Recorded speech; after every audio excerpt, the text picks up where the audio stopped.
So okay students, आज हम discuss करेंगे charge of a capacitor at steady state in an RC circuit. In a RC circuit, अगर एक RC circuit है तो what charge is stored across a capacitor when it is fully charge या at the steady state. The steady state means when that capacitor is fully charge, मतलब उस steady state के बाद वो फर्दर चार्ज नहीं होगा। तो यहाँ पे सपोज मैं एक सिंपल सा सर्किट लेता हूँ। First, if there is a resistor and a capacitor, clear, a battery is connected. So this battery is of 20 volt and here a resistance is of 10 ohm and there is a capacitance of 2 microfarad. So I have to find the charge across this capacitor at steady state. Steady state means when it is fully charged, जब वो पूरी तरह charge हो गया है। तो at t is equal to 0, मतलब starting में कैपेसिटर का जो रेजिस्टेंस होता है that is 0, at t is equal to infinite, मतलब after long time या at steady state it offers infinite resistance. So when capacitor offers infinite resistance, मतलब current की वैल्यू 0 हो गई, बिकॉज इस कैपेसिटर ने इस रास्ते को ब्लॉक कर दिया, ये इनफाइनाइट रेजिस्टेंस ऑफर कर दिया, तो यहाँ पे करंट 0 हो गया। तो ये इस कैपेसिटर के अक्रॉस अगर करंट 0 होगा, this resistance is directly connected, this resistance is connected in series with this capacitor, तो ये इसके साथ डायरेक्टली कनेक्टेड है। तो इसमें अगर करंट 0 होता है स्टेडी स्टेट में, अगर इसमें करंट 0 हो गया तो इसका voltage 0, no voltage is develop across this resistor at steady state, the total voltage is develop across this capacitor. तो ये जो रेजिस्टेंस कैपेसिटर के साथ सीरीज में कनेक्टेड हुआ, समझो ये मर गया, इस सर्किट में इसका कोई रोल नहीं है। तो इस रेजिस्टेंस को तो कुछ मिल नहीं रहा है, इसको तो 0 वोल्ट मिल रहा है एट स्टेडी स्टेट, मतलब this 20 volt is develop across this capacitor, ये पूरा का पूरा वोल्टेज इस कैपेसिटर को मिल जाएगा। Now we can find the charge, the maximum charge Q not. तो Q not is what, simply C into V। The capacitance is what, 2 microfarad, 2 into 10⁻⁶ into the voltage of the battery। तो total 20 volt is develop across this capacitor, because इस resistance को कुछ voltage मिल नहीं रहा है, इसमें current ही नहीं रह गया, तो ये रेजिस्टेंस मर गया इस सर्किट में। तो total voltage is develop across this capacitor, that is 20। So what we can get, 40 into 10⁻⁶, that is 40 micro coulomb. ये तो हमारा एक सिंपल रेजिस्टेंस के साथ this capacitor is connected. And the second case, if suppose there are 2 resistors या 3 resistors are there in that circuit, मान लो 10 ohm, 10 ohm and 10 ohm, and there is a capacitor that is connected with a battery of 10 volt and this capacitor is of 4 microfarad. So again I have to find the charge at steady state। मैंने पहले mention किया है कि मैं जो charge निकाल रहा हूँ, I am not finding charge for any random time, I am finding charge at the steady state when it is fully charged। तो जब ये पूरी तरह चार्ज हो जाएगा तो यहाँ पे करंट फिर से 0, at steady state करंट 0, ये रेजिस्टेंस क्या है, ये रेजिस्टेंस क्या है, इन तीनों को कुछ भी नहीं मिलने वाला है, बिकॉज़ करंट 0 होता है तो तीनों रेजिस्टेंस मर गए। तो total this 10 volt is develop across this capacitor. तो again Q not is equal to C into V, that 4 into 10, 4 this is microfarad, so you will get 40 micro coulomb, that is the charge developed across this capacitor when it is fully charged at steady state। तो steady state में capacitor 0 resistance offer, infinite resistance offer करता है, तो उसमें current नहीं flow कर सकता, तो उसके साथ सीरीज में जितने भी रेजिस्टेंस कनेक्टेड हैं इनका कोई रोल नहीं लगा है, मतलब इस सर्किट में सब मर गए। थर्ड केस, अगर सपोज कि मैं थोड़ा सा सिचुएशन चेंज करता हूं, if there is a resistance which is connected with a capacitor and one more resistance is connected, this 10 ohm, here also it is 10 ohm and it is connected with a battery, this battery is of 10 volt and suppose this capacitor is of 2 microfarad। now you have to find the charge across this capacitor at steady state। अब क्या होगा, थोड़ा सा ये situation अलग है, because इस case में क्या होगा, at steady state capacitor steady state में आ गया, इसने करंट को ब्लॉक कर दिया, मतलब यहाँ पे तो करंट नहीं जा रहा है, current flowing across this capacitor 0, but current के पास एक अल्टरनेट पाथ है, करंट यहाँ से निकलेगा इस बैटरी से, तो इस रेजिस्टेंस से होते हुए इस कैपेसिटर के थ्रू नहीं जा सकता, कैपेसिटर के through at steady state current is 0, ठीक है, बट इस रेजिस्टेंस के थ्रू जा सकता है वो, मतलब कोई भी रेजिस्टेंस नहीं मिला, दोनों रेजिस्टेंस जिंदा ही हैं। So voltage is develop across even if this capacitor is at steady state after a long time, दोनों रेजिस्टेंस अभी भी एक्टिव है। इसके पहले क्या होता था, ये रेजिस्टर्स मर जाते थे because these resistors are directly connected with the capacitor, लेकिन इस केस में क्या होगा, ये रेजिस्टेंसेस हैं बट ये कैपेसिटर के साथ सीरीज में नहीं, कैपेसिटर का करंट को ब्लॉक भी कर देता तो भी कोई प्रॉब्लम नहीं, ये दोनों रेजिस्टेंस में करंट जा रहा है, मतलब दोनों रेजिस्टेंस के क्रॉस वोल्टेज है, even if that capacitor is fully charge, capacitor infinite resistance offer करता है, उसको ऑफर करने दो, ये करंट को ब्लॉक कर दिया तो भी ये दोनों रेजिस्टेंस अभी भी एक्टिव है बिकॉज़ इनमें करंट फ्लो कर रहा है। अब इस केस में क्या होगा, the voltage develop across this capacitor, because इसके पैरेलल में एक रेजिस्टर है, so whatever is the voltage between these two points, वही वोल्टेज इस कैपेसिटर को भी मिलेगा। इस कैपेसिटर में इस बैटरी का पूरा वोल्टेज नहीं मिलने वाला है, बिकॉज़ ये रेजिस्टेंसेस भी जिंदा है तो इनको भी वोल्टेज मिल रहा है। So whatever is the voltage develop across this resistor, because it is in connect, this resistor is connected in parallel with the capacitor, तो whatever is the voltage developed across this resistor, same voltage is developed across this capacitor. तो capacitor का voltage अभी हमको नहीं मालूम है, you have to find that voltage. तो पहले क्या करो, इस रेजिस्टेंस का वोल्टेज निकालो, वही वोल्टेज इसको प्लॉट होगा बिकॉज़ ये दोनों पैरेलल में. तो find the current across this resistor. These two resistors are in series. So net resistance is what? 10 plus 10, that is 20. You can find the current. Current is what? 10 upon 20, that is half ampere. So when half ampere का current is flowing across this and this resistor, तो यहाँ पे कितना develop करेगा 5 volt end voltage develop across AB. ये जो हमारा AB है, इसके क्रॉस वोल्टेज कितना हो जाएगा 5 volt. VAB is equal to half into resistance, that is 10. It is getting 5 volt. So voltage developed across this resistance is 5 volt. So same voltage is developed across this capacitor. Because अभी ये resistance जिंदा है, कोई भी resistance मारा नहीं, ये जिंदा आएगा तो इसका जो वोल्टेज होगा because it is in parallel with the capacitor, इसी का वोल्टेज कैपेसिटर का वोल्टेज होगा. So voltage across this capacitor is 5 volt. Now you can find the charge. तो VC वोल्टेज अक्रॉस कैपेसिटर कितना है 5 वोल्ट. तो Q not maximum value of the charge is what C into V, that 2 into 5, that is 10 micro coulomb. मैं यहाँ पे microfarad नहीं लिखा इसलिए, but it is in microfarad, that's why I am getting charge in micro coulomb. That's the third case. The next case, if suppose there is a resistance, there is another resistance, 3 resistors are there and a capacitor is connected here, one more resistor is connected here, and here a 60 volt की battery is there. There is a battery of 60 volt. These resistors are 10. This capacitor is 2 microfarad. You have to find the charge at steady state. अपने को steady state में charge चाहिए, तो steady state में जाने के बाद कैपेसिटर अपने रास्ते को ब्लॉक करेगा. ये रास्ते को ब्लॉक करेगा, इसमें करंट 0 हो गया, तो ये रेजिस्टेंस तो गया बिकॉज़ इसमें करंट ही नहीं जा रहा, तो ये मर जाएगा. लेकिन करंट के पास एक रास्ता है, अल्टरनेट पाथ है, current can flow through this path. मतलब ये रिमेनिंग 3 रेजिस्टेंस, 4 में से एक तो रेजिस्टेंस मर गया, बाकी 3 जिंदा है. क्लियर. तो whatever is the voltage develop across AB, इस रेजिस्टेंस का जो वोल्टेज होगा because this resistance is connected in parallel with this capacitor, so whatever is the voltage develop across this resistance, same voltage is develop across this capacitor. तो VC हम निकालेंगे, उसके लिए अपने को करंट चाहिए. फर्स्ट करंट, ये रास्ते वाला करंट, कैपेसिटर के क्रॉस करंट नहीं है स्टेडी स्टेट में, तो वो तो गया, ये रेजिस्टेंस मार गया. लेकिन इस ऊपर वाले रास्ते से करंट जा रहा है, so find I, first find R equivalent total. तो 10 plus 10 plus 10 because these three are in series, so 10 plus 10 plus 10, that is 30 ohm. You can find the current total voltage कितना है 60 volt divided by 30, that we are getting 2 ampere. So if 2 ampere का current is flowing, so what is the voltage? ये पूरा 2 ampere जो ये battery से निकलेगा, same 2 ampere is flowing across this AB. तो 2 ampere जाएगा, तो what voltage is developed across AB? VAB, between AB voltage developed is what 10 into 2, that is 20 volt, and the same current 20 volt is developed across this capacitor because ये इसके साथ parallel में, तो पूरा voltage इस पे डेवलप होगा. So 20 volt. So now you can find Q. तो Q naught is equal to what C, that is 2 into what voltage is developed here 20, so 20, that is 40 micro coulomb. Next case, अगर मैं और थोड़ा सा complicated circuit बनाता हूँ, यहाँ पे एक रेजिस्टेंस है, there is a resistance like this, एक रेजिस्टेंस यहाँ पे, एक कैपेसिटर यहाँ पे है, this way, the battery is connected. Is of 20 volt. These resistors are 10, 5 and 5. तो चलो 10 ही ले लो. All the resistors are of 10. This capacitor is of 4 microfarad. You have to find the charge across this capacitor. फिर से देख लो, at steady state में गया, तो ये कैपेसिटर करंट को अलाउ नहीं करेगा, मतलब ये रेजिस्टेंस तो गया, ये रेजिस्टेंस मर जाएगा. रिमेनिंग 3 जिंदा रहेंगे बिकॉज इनमें करंट जाएगा, करंट के पास एक अल्टरनेट रास्ता है, ऐसे निकल जाएगा, हमेशा फ्लो करता रहेगा. So these 3 resistors are active. तो नेट रेजिस्टेंस कितना हो गया 30. Current what we are going to get 20/30, that is 2/3 ampere. So 2/3 ampere का current is flowing.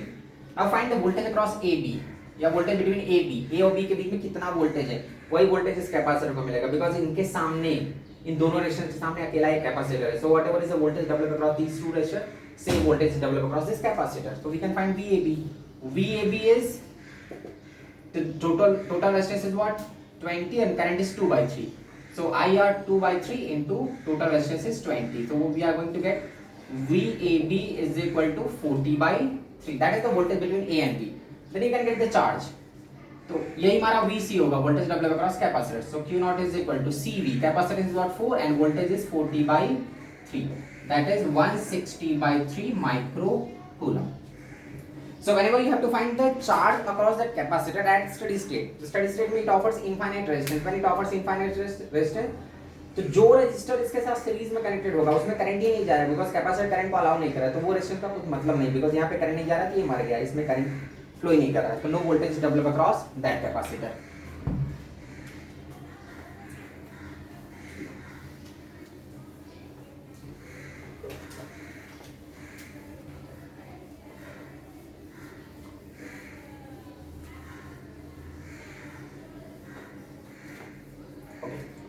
So this is a fifth question. Next, suppose मैं और resistance को complicate बनाता हूँ. यहाँ पे एक रेजिस्टेंस है,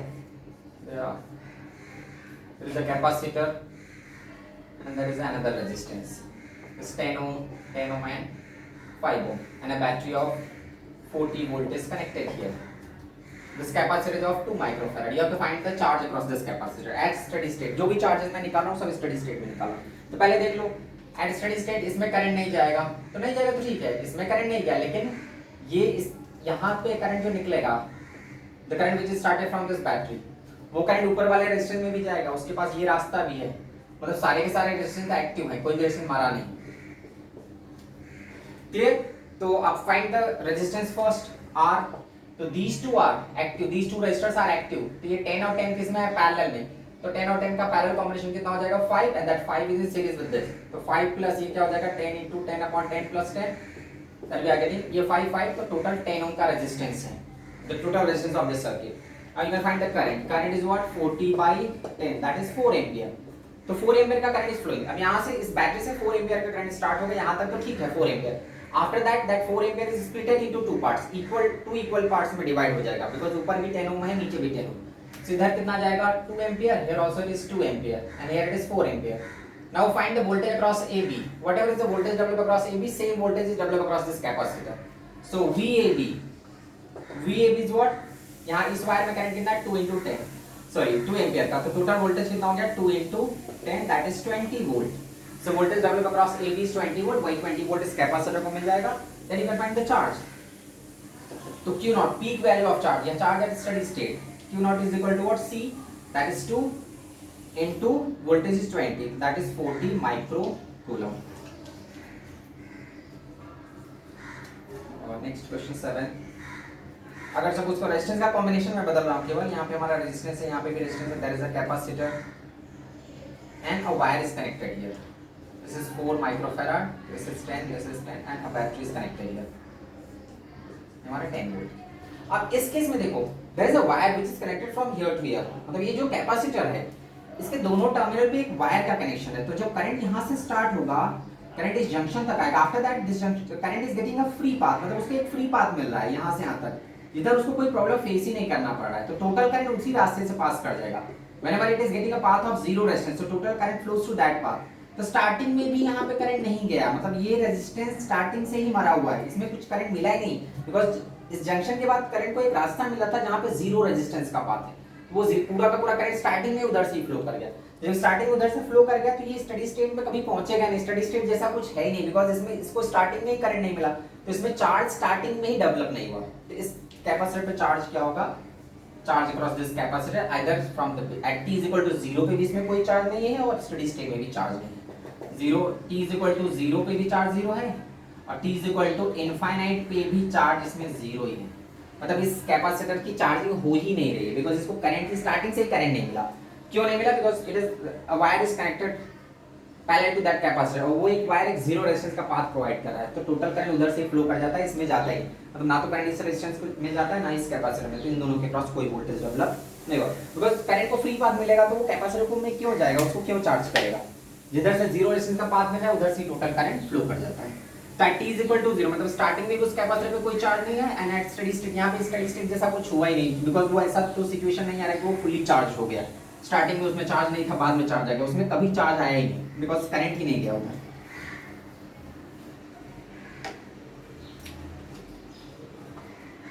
okay, if suppose more than one capacitors are there this way, there is a resistance, there are two capacitors which is connected with a resistor and a battery of 10 volt is connected here. This resistance of 10, ये भी हमारा 10 है. ये capacitor 2 है microfarad and this is also 2 microfarad. Now you have to find the charge across this rounded capacitor. जो मैंने capacitor को round किया उस पे चार्ज निकालना है. तो फिर से देखो स्टडी स्टेट में I am finding the charge. तो स्टडी स्टेट में करंट यहाँ से निकलेगा, इस रास्ते में तो करंट जाएगा ही नहीं, तो स्टडी स्टेट में आएगा, स्टार्टिंग में जाएगा, इन दोनों को चार्ज करेगा, लेकिन स्टडी स्टेट में आके इनमें करंट नहीं रह जाएगा, बिकॉज ये इनफाइनाइट रेजिस्टेंस ऑफर करेंगे. तो ये रेजिस्टेंस मर गया, करंट ऐसे ही निकल जाएगा ऊपर से.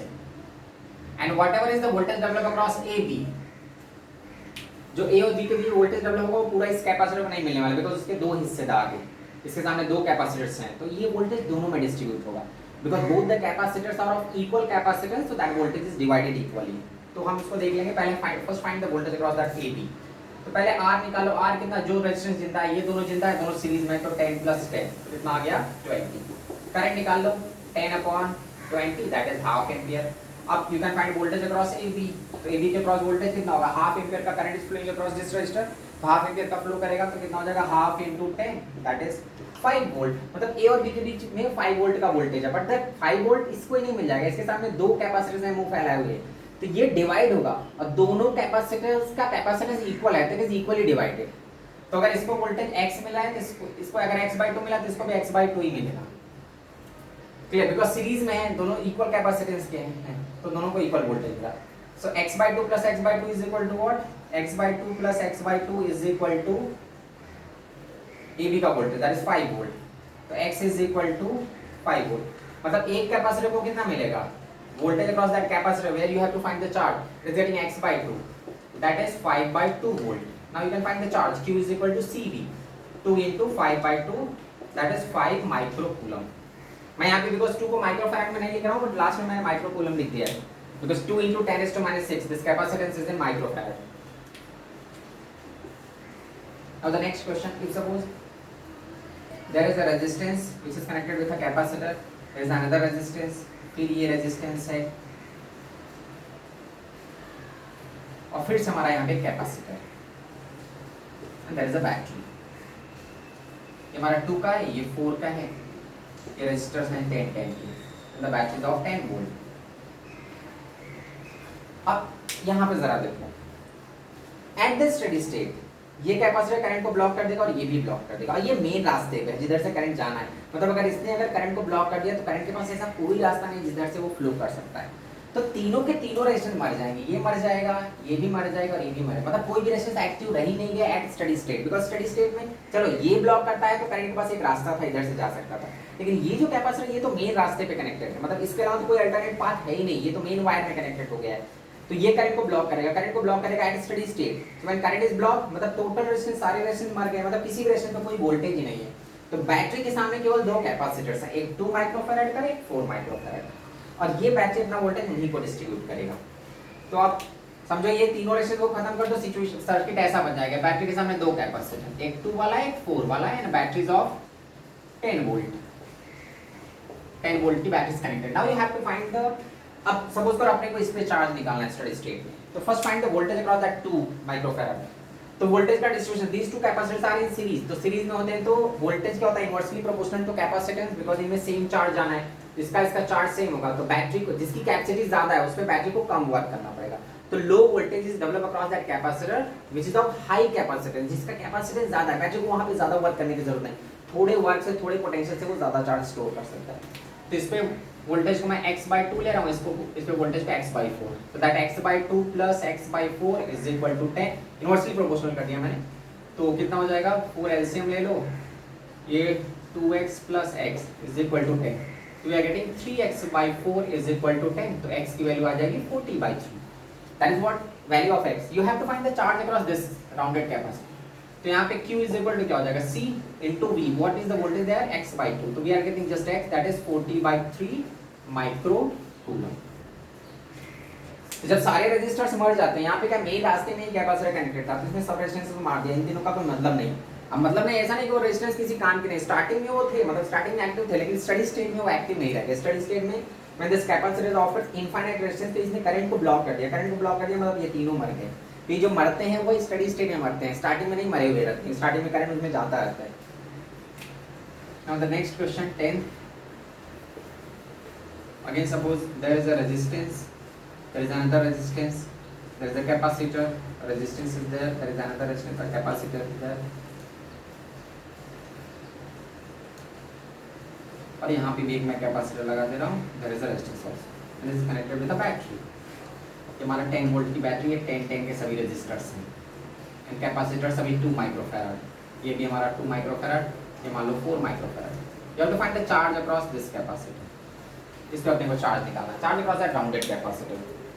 अब देखो स्टेडी स्टेट में होगा क्या, ठीक है, स्टेडी स्टेट में ये सब तीनों कैपेसिटर इनफाइनाइट रेजिस्टेंस ऑफर करेंगे, तो ये अगर इनफाइनाइट ऑफर करता तो भी एक अल्टरनेट पाथ था, ये भी इनफाइनाइट ऑफर करता तो भी एक अल्टरनेट पाथ था। लेकिन जब स्टडी स्टेट में ये भी इनफाइनाइट रेजिस्टेंस ऑफर कर देगा और ये मेन वायर में, इसके अलावा अल्टरनेट में कोई वायर है ही नहीं, मतलब एट स्टडी स्टेट करंट पूरे सिस्टम का जीरो हो गया, इसमें कोई करंट नहीं जा रहा है, इसमें भी नहीं जा रहा है, इसमें नहीं जा रहा है, सारे रेजिस्टेंस मर गए एट स्टडी स्टेट, सबको मार दो, ये मर गया, ये मर गया, ये मर गया, ये मर गया।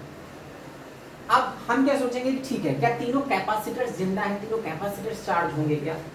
तो यहाँ पे जरा कनेक्शन देखो, ये बैटरी से जब करंट निकलेगा, यहाँ से जब करंट चला होगा स्टार्टिंग में t=0 में, जब करंट यहाँ से स्टार्ट हुआ होगा इस कैपेसिटर में जाएगा, लेकिन इस जंक्शन में पहुंचते ही करंट के पास तीन रास्ते थे, that current has to face, अगर करंट इस रास्ते से जाता है तो इसको कैपेसिटर रेजिस्टेंस को फेस करना पड़ेगा, इस रास्ते से जाता है तो इन दोनों को फेस करना पड़ेगा, और एक और अल्टरनेट पाथ था जिधर जीरो रेजिस्टेंस है। तो जानते हो क्या, ये दोनों स्टार्टिंग से ही इनमें करंट नहीं गया, मतलब t=0 पे भी इधर चार्ज नहीं स्टोर होगा, करंट उस सर्किट में, इन दोनों कैपेसिटर में करंट स्टार्टिंग में भी नहीं गया, because current is getting a free path, current के पास एक फ्री पाथ है जिधर से स्टार्टिंग से ही पूरा करंट फ्लो कर जाएगा, इसमें तो वो जाएगा, इस कैपेसिटर को करंट चार्ज करेगा, लेकिन इसको नहीं चार्ज करेगा, इनको स्टार्टिंग में भी नहीं चार्ज करेगा, मतलब ये दोनों कैपेसिटर्स और ये दोनों रेजिस्टर t=0 से लेकर t स्टडी स्टेट तक, मतलब t=0 से और लास्ट तक वो मरे हुए हैं, क्यों? क्योंकि इनमें करंट गया ही नहीं, करंट नीचे से निकल जाएगा पूरा का पूरा, तो current is getting a free path here, so starting में इसको चार्ज करेगा, इसमें क्या हुआ कि पहले स्टार्टिंग में इसमें करंट गया, बिकॉज करंट पास कोई और रास्ता तो था नहीं, कोई फ्री पाथ तो मिल नहीं रहा था, स्टार्टिंग में इसमें करंट गया, इसको चार्ज किया, स्टडी स्टेट आने के बाद ये खुद चार्ज लेना बंद कर दिया, करंट को जीरो कर दिया, तो इसने इस कैपेसिटर में चार्ज होने के बाद करंट को ब्लॉक कर दिया, लेकिन ये दोनों बेचारे तो चार्ज भी नहीं हो पाए ना, क्योंकि इसमें करंट गया ही नहीं, क्यों नहीं गया करंट? करंट की मजबूरी थी इनमें जाने की, लेकिन इन दोनों में जाने की उसकी कोई मजबूरी नहीं, बिकॉज उसको एक फ्री रास्ता मिल रहा है नीचे से, तो पूरा करंट स्टार्टिंग से ही उधर से फ्लो किया होगा, इन दोनों को चार्ज नहीं करेगा, इन दोनों पे चार्ज जीरो है, मतलब t=0 पे भी चार्ज जीरो है और t=∞ पे भी चार्ज जीरो है इन दोनों में, लेकिन इसमें चार्ज है, मतलब बैटरी के सामने एक ही कैपेसिटर है जिसको उसने चार्ज किया, स्टार्टिंग से लेकर लास्ट तक केवल इसी को चार्ज किया उसने, तो सारे रेजिस्टेंस मर गए, तो ऐसा मतलब नहीं कि वोल्टेज को तीनों कैपेसिटर में डिस्ट्रीब्यूट कर दो, ये दोनों बेचारों को तो मिल ही नहीं रहा है कुछ वोल्टेज, स्टार्टिंग में भी नहीं मिला, लास्ट में भी नहीं, बिकॉज इनमें करंट गया ही नहीं, जब करंट जाएगा नहीं कैपेसिटर में तो उसको चार्ज ही नहीं करेगा, तो ये दोनों तो चार्ज ही नहीं है, क्यों नहीं चार्ज है? बिकॉज यहाँ से एक फ्री पाथ था, टोटल करंट उधर से निकल गया, तो बस मतलब इस बैटरी के सामने स्टडी स्टेट में भी यही एक सामने था और स्टार्टिंग में भी यही कैपेसिटर था, तो मतलब सर्किट ऐसा हो गया, बैटरी के सामने एक कैपेसिटर है, रेजिस्टेंस जो दोनों थे बेचारे, इसके अगल बगल जो बॉडीगार्ड लगे थे वो तो मर ही गए, तो यहाँ पे आ गए, ये हमारा क्या है 2 माइक्रोफैराड, ये 10 है, बस टोटल वोल्टेज कैपेसिटर में जाएगा, तो Q क्या होगा CV, capacitance is 2 × 10⁻⁶ and voltage is what 10, so 20 × 10⁻⁶, that is 20 micro coulomb. तो ये ध्यान देना कि स्टार्टिंग में भी ऐसा तो नहीं, ये यहाँ पे ये दो कैपेसिटर ऐसे हैं जो स्टार्टिंग में भी चार्ज नहीं है और लास्ट तक भी चार्ज नहीं, मान लो इस पे मैंने पूछ लिया था, अगर वो क्वेश्चन इस पे पूछ लेता तो हम ऐसा मत सोचना कि हाँ ठीक है स्टार्टिंग में चार्ज हुआ, स्टडी स्टेट में इसको रेजिस्टेंस को मार के इसका चार्ज निकाल लो, नहीं निकलेगा, बिकॉज इसको एक फ्री पाथ मिल रहा है, फ्री पाथ मिलेगा टोटल करंट वहां से ही चला जाएगा स्टार्टिंग से ही, इसमें इन दोनों में करंट गया ही नहीं, जब इनको करंट नहीं मिलेगा तो ये दोनों चार्ज नहीं होने वाले हैं, आइदर t=0 पे भी इनको करंट नहीं मिल रहा है, t=∞ पे भी इनको करंट नहीं मिल रहा है।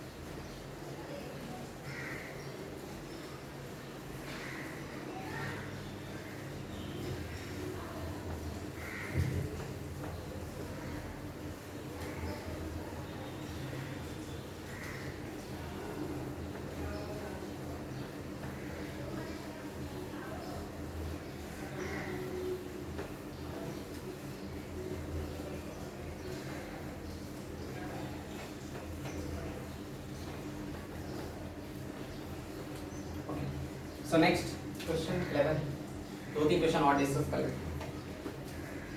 सपोज फिर से यहाँ पे हमारा रेजिस्टेंस है, there is a resistance and a capacitor, there are two capacitors and it is connected with the battery, 10 volt की बैटरी है, 2 का है, ये भी 2 का है, ये 4 का है, ये 10 और 10, तो यहाँ पे 40 वोल्ट की बैटरी है। You have to find the charge across this capacitor at steady state, find the charge across this rounded capacitor।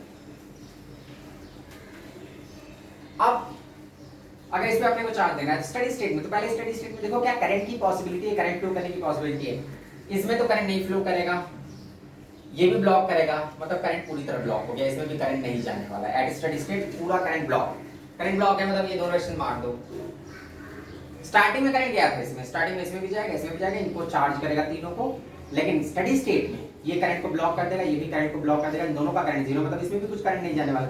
जब मेन वायर में ही करंट जीरो हो गया तो मेन रेजिस्टेंस जो हमारा डायरेक्ट कनेक्टेड था, इसके रास्ते में ऐसे कोई कैपेसिटर तो नहीं है, लेकिन यहाँ पे क्या है, इधर से ही ये दोनों आगे ब्लॉक कर दे रहे हैं, तो दोनों रेजिस्टेंस मान गए, मतलब रेजिस्टेंस के क्रॉस कोई वोल्टेज नहीं, इस पे और इस पे कोई वोल्टेज नहीं। तब ये 40 वोल्ट इन दोनों के साथ डायरेक्ट डील करेगा। एक तो अकेला 4 वाला है उसके सामने, नीचे 2 है, और ये डायरेक्टली बैटरी से कनेक्टेड है। कितना है हमारा 40 वोल्ट। तो this 40 volt is directly connected between these two terminal, और ये डायरेक्टली कनेक्टेड। ये हमारा 4 है, ये 2 और 2, you have to find the charge across this capacitor.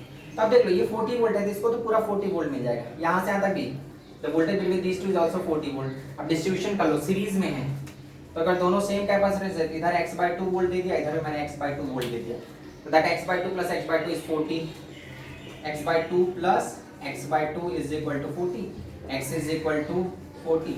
अब अपने को चार्ज इस पे चाहिए राउंडेड कैपेसिटर में, q is equal to at steady state हम चार्ज को कैलकुलेट करें, तो 2 into c into v, v is what, x/2, so that is just x which is 40 micro coulomb. अब ऐसा मत सोचना ये तो 40 वोल्ट आया था, इसको 40 वोल्ट आया था तो इसको 20 वोल्ट मिला, बट 20 वोल्ट इनटू 2 कितना आ गया, 40 माइक्रो कूलम।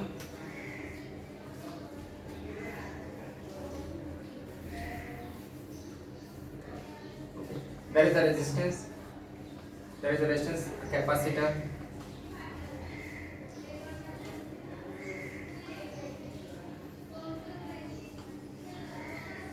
ऐसे रेजिस्टर्स है, मैंने यहाँ पे बैटरी लगा दिया है, ये 10 वोल्ट की बैटरी है, यहाँ पे ये 20 ओम है, ये 10 ओम है, ये भी 20 10 है, और ये 30 है डायरेक्ट, और ये 10।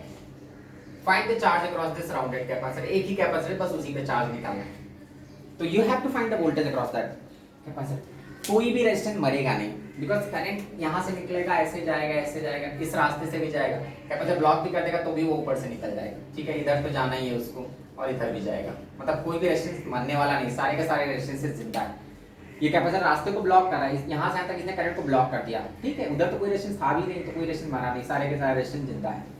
आप देख लो, first find the equivalent resistance and whatever is the, अब इसको वोल्टेज कितना मिलेगा इस कैपेसिटर को, तो जो यहाँ पे डेवलप होगा ए और बी के बीच में, whatever is the voltage develop across this 10 ohm, same voltage is develop across this capacitor. तो फर्स्ट फाइंड द वोल्टेज। अब यहाँ का वोल्टेज निकालने के लिए पहले अपने को करंट चाहिए होगा, करंट के first find the total equivalent resistance R। तो R कैसे निकालेंगे हम, देख लो सारे रेजिस्टेंस जिंदा हैं, ये दोनों सीरीज में हैं, तो 10 और 20 कितना हो जाएगा 30, ये भी 30 है, ये भी 30, मैंने ऐसा दिया है कि वो सिंपली सॉल्व हो जाए, तो वहाँ पे तुमको एग्जाम में कॉम्प्लिकेटेड रेजिस्टेंस भी मिल सकते हैं, यहाँ पे तुम मुझे सॉल्व करना था इसलिए मैंने सिंपल रेजिस्टेंस किया। तो टोटल क्या है 30, ये भी 30, ये भी 30, तो 30 30 30 आर इन पैरेलल, तो अगर 30 30 30 को पैरेलल में ऐड करोगे 1/30 1/30 1/30, तो यू विल गेट 10, मतलब इनका जो इक्विवेलेंट आ जाएगा वो 10 आ जाएगा, और इधर ये 10 है, तो total resistance 10 plus 1/1/30 plus 1/30 plus 1/30, इसको सॉल्व करोगे तो ये 20 आएगा, मतलब जो नेट रेजिस्टेंस है that is 20। Now you can find the current, current कितना आ जाएगा 10/20, that is हाफ एम्पियर। तो हाफ एम्पियर का current is started from this battery, इस बैटरी से हाफ एम्पियर का करंट स्टार्ट हुआ, अब वो हाफ एम्पियर आएगा I। यहाँ तक जाने के बाद उसके पास 3 रास्ते हैं, तो ये तीनों में रेजिस्टेंस भी इक्वल है, तो इट इज इक्वली डिवाइडेड, इसमें I/3 जाएगा, इसमें भी I/3 जाएगा, इसमें भी I/3। तो इस रेजिस्टेंस में यहाँ से यहाँ तक I/3 है, वही I/3 ऊपर जाएगा, मतलब यहाँ पे जो करंट आ रहा है दैट इज जस्ट I/3। तो find the voltage across AB, तो voltage across AB is what, I/3 into R, R is 10, I कितना हमारा 1/3, तो 1/6 into 10, तो 10/6 volt, the voltage develop between AB is what 10/6 volt, वही voltage जाएगा capacitor को मिल जाएगा। तो you can find the charge, so Q is equal to C, that 4 into 10/6, तो कितना हो जाएगा 40/6 माइक्रो कूलम। एक और लास्ट क्वेश्चन, ठीक है, तो यहाँ इस क्वेश्चन में क्या था कि सारे के सारे रेजिस्टेंस एक्टिव थे, ये कैपेसिटर ब्लॉक भी कर रहा है, तो इस रास्ते को ब्लॉक कर रहा है ना, तो उस रास्ते में तो कोई रेजिस्टेंस था भी नहीं, होता भी तो वो मर जाता, लेकिन रिमेनिंग जितने रेजिस्टेंस थे वो तो एक्टिव हैं अभी। एक और क्वेश्चन हम डिस्कस कर लेंगे। मान लो यहाँ पे हमारा रेजिस्टेंस है, capacitor is there, resistance of capacitor, यहाँ पे एक और कैपेसिटर है, एक रेजिस्टेंस है यहाँ पे, there is another resistance and it is connected with a battery, 10 volt की बैटरी है, रेजिस्टेंस 10 है, ये हमारा 10 है, ये 2 4 2, अपने को इस रेजिस्टेंस इस कैपेसिटर पे चार्ज निकालना है। We have to find the charge across that rounded capacitor. पहले देख लो कि स्टडी स्टेट में ही चार्ज निकालना है, तो स्टडी स्टेट में देखेंगे स्टडी स्टेट में कैपेसिटर कौन कौन से रेजिस्टेंस को मार देगा। ये वाला करंट को ब्लॉक करेगा तो ये मर जाएगा, ये वाला भी करंट ब्लॉक करेगा तो ये मर जाएगा, मतलब ये दोनों रेजिस्टेंस मार गए, बाकी रेजिस्टेंस जिंदा रहेंगे, ये दोनों जिंदा रहेंगे। करंट यहाँ से निकलेगा तो इसमें फ्लो कर जाएगा और इसमें भी फ्लो करते हुए यहाँ तक आएगा बेचारा। स्टार्टिंग में तो करंट पूरे सर्किट में फ्लो कर रहा था, लेकिन चार्ज होने के बाद ऊपर नहीं जा रहा बिकॉज कैपेसिटर लगे हुए उन्होंने करंट को ब्लॉक कर दिया। तो ठीक है, अपने को इस कैपेसिटर पे चार्ज निकालना है, तो ये हमारा ए हो गया, ये बी हो गया। So whatever is the voltage developed across AB, same voltage is developed across this capacitor and same voltage is developed across this capacitor, because AB से ये directly connected है पैरेलल में, और ये वाला 4 वाला भी AB दोनों टर्मिनल से कनेक्टेड है। तो just find the voltage across AB and the same voltage is developed across that capacitor। ये दोनों रेजिस्टेंस मार गए बिकॉज ये कैपेसिटर करंट को ब्लॉक किया, इस रेजिस्टेंस मर जाएगा, यहाँ पे करंट ही नहीं जाएगा, ये कैपेसिटर भी करंट को ब्लॉक करेगा, ये रेजिस्टेंस मर जाएगा। तो these two are active, ये दोनों रेजिस्टेंस एक्टिव हैं। तो R कितना हो गया 10 plus 10 that is 20 ohm। Now you can find the current। Current is what 10 upon 20 that is half ampere। तो हाफ एम्पियर यहाँ से निकलेगा तो इधर हाफ एम्पियर जाएगा, सेम करंट पूरा का पूरा यहाँ से जो करंट जा रहा है वो पूरा इधर से ही फ्लो कर रहा है। तो ए और बी के बीच में सेम करंट आई जा रहा है, इसमें भी आई फ्लो कर रहा है, here also it is I only. Now you can find VAB. VAB is what 10 into I, so that is 10 into half 5 volt. तो यहाँ पे वोल्टेज कितना है 5 वोल्ट, वही 5 वोल्ट पूरा पूरा कैपेसिटर को मिल जाएगा बिकॉज इस AB के सामने अकेला एक कैपेसिटर है तो पूरा वोल्टेज उसी को मिलेगा। तो Q is equal to the peak value of the charge CV। C कितना है 2 microfarad into voltage 5 that is 10 microcoulomb. So this way you can find the charge at the steady state। जो भी मैंने question solve किया मैंने charge find किया eight steady state. Starting में नहीं, स्टार्टिंग में कोई रेजिस्टेंस मरता नहीं, स्टार्टिंग में सारे रेजिस्टेंस जिंदा रहते हैं, वो चार्ज करते हैं कैपेसिटर को। Once the capacitor is charge it offers infinite resistance. जब वो इनफाइनाइट रेजिस्टेंस ऑफर करेगा तब वो करंट को ब्लॉक कर देगा बिकॉज़ अब तो वो चार्ज हो गया, उसको करंट की जरूरत ही नहीं, करंट की जरूरत नहीं, वो ब्लॉक करता है। तो जब इसको करंट की जरूरत नहीं, लेकिन इस बेचारे को तो करंट की जरूरत थी ना, जब तक करंट रहेगा तभी तक ये जिंदा रहेगा, यहाँ पे वोल्टेज रहेगा। तो जब ये करंट को ब्लॉक कर दिया तो ये मर गया, ये भी करंट को ब्लॉक कर देगा तो ये मर जाएगा। तो जितने भी रेजिस्टर्स कैपेसिटर के साथ सीरीज में होते हैं वो सब मर जाते हैं एट स्टेडी स्टेट में। हाँ पैरेलल में कोई, जैसे ये पैरेलल था तो इसके मरने से इसको कोई, ये करंट को रोकता है, रोक दो, इधर से तो रास्ता है ना उसके पास, तो इसीलिए करंट ये रास्ते से फ्लो कर रहा है। तो केवल कैपेसिटर के साथ सीरीज में कनेक्टेड रेजिस्टर्स ही मरते हैं एट स्टेडी स्टेट, पैरेलल में जो रहते हैं वो नहीं मरते बिकॉज उधर से करंट जा सकता है। So this way we can find the charge stored। This is the peak value of charge। ये ऐसा नहीं कि स्टार्टिंग से चार्ज 0 रहता है कैपेसिटर, बाद में धीरे-धीरे इंक्रीज करता है, मैक्सिमम चार्ज इतना स्टोर होगा। तो जो भी मैं चार्ज निकाल रहा हूँ वो मैं स्टेडी स्टेट पे निकाल रहा हूँ, that is the maximum charge stored across that capacitor.